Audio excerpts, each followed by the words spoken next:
உமது திருமுக மண்டலத்தை அன்னார்ந்து பார்த்து உம்மை கெஞ்சி மன்றாடுகிறோம்.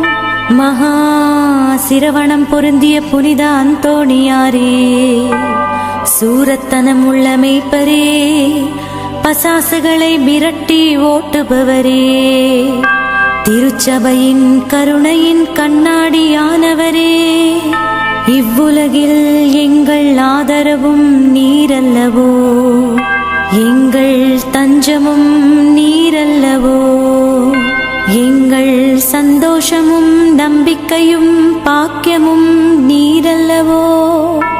நீர் எங்கள் ஞானத்தந்தை என்பதை எங்களுக்கு காண்பியும்.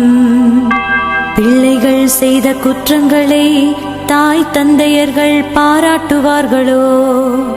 உம்மை தேடி வந்த நிர்பாக்கியர் பேர்